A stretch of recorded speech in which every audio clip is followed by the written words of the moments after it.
สำหรับครั้งนี้ก็เป็นครั้งแรกนะครับสำหรับการ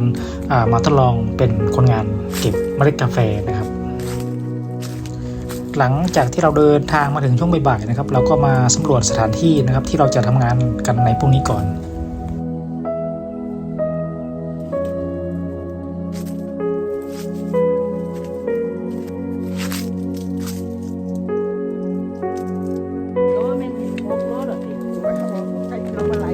เอาดิ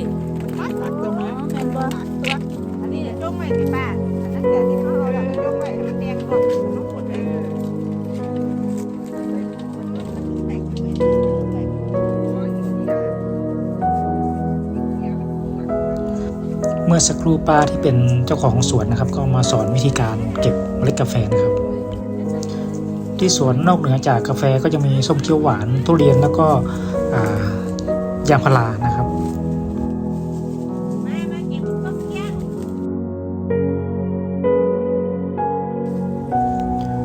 อันนี้ก็เป็นช่วงเช้าของวันเริ่มงานวันแรกของพวกเรานะครับทุกคนก็จะแบกอุปกรณ์ที่จะใส่เมล็ดกาแฟนะครับที่เราจะเก็บในวันนี้นะครับ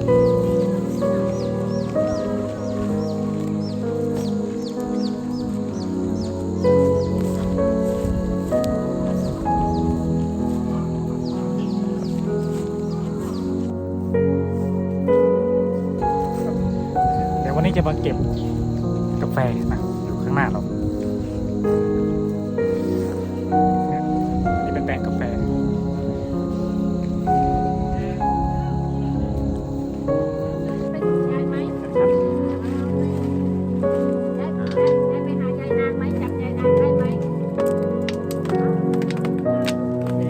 ห้ามโดน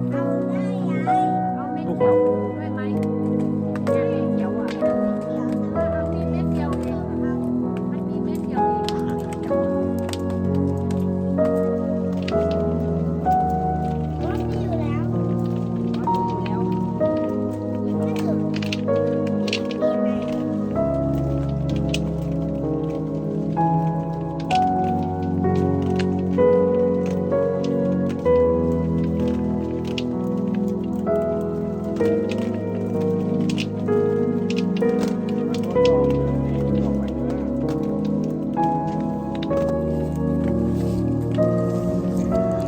นี่เป็นครั้งแรกนะครับที่เพิ่งรู้ว่าเมล็ดกาแฟที่สุกแล้วนะครับสามารถทานได้นะครับมีรสชาติหวานนะครับ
พอเราเก็บเมล็ดกาแฟที่สูงได้ปริมาณเยอะแล้วนะครับเราก็จะ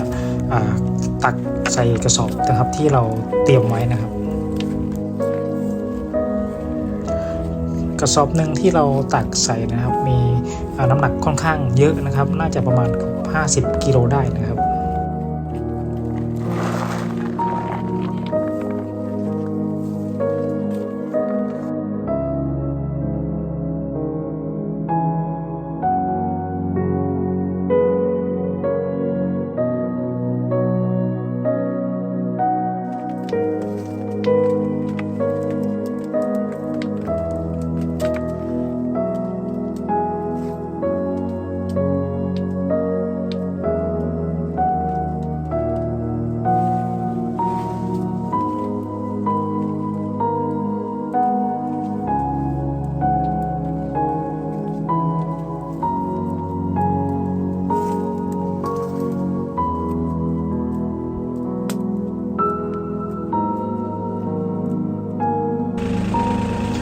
สำหรับวันนี้วันแรกของการเก็บเมล็ดกาแฟนะครับตั้งแต่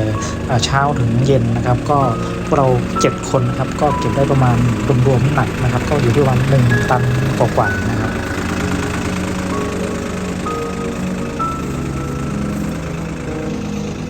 แยกอยู่บอกว่าของใครของใครแยกอยู่บอกของเรามองของเรามา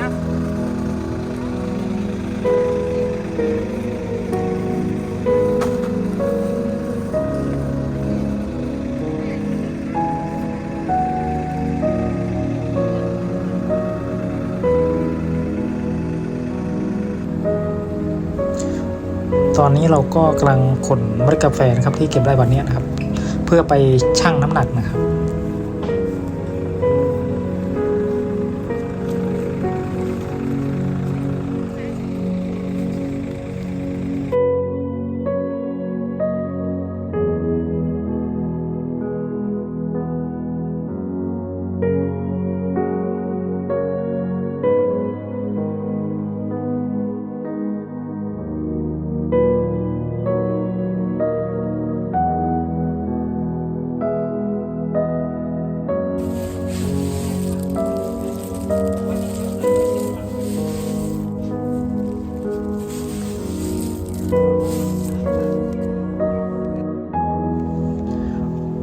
วันนี้ก็เป็นเช้าของวันที่2นะครับที่เรามาอยู่ที่นี่นะครับ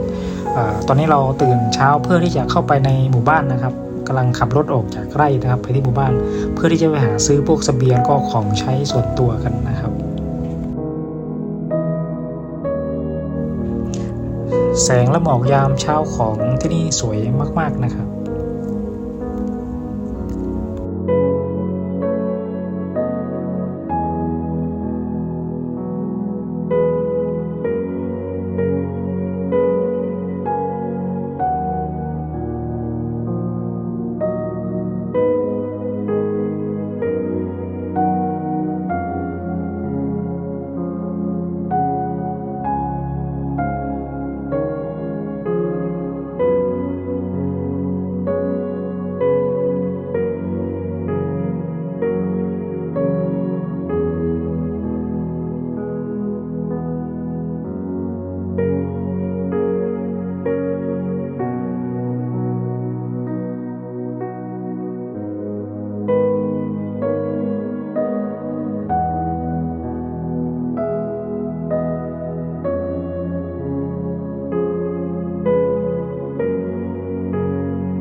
อันนี้ก็จะเป็นบรรยากาศร้านค้าภายในหมู่บ้านนะครับ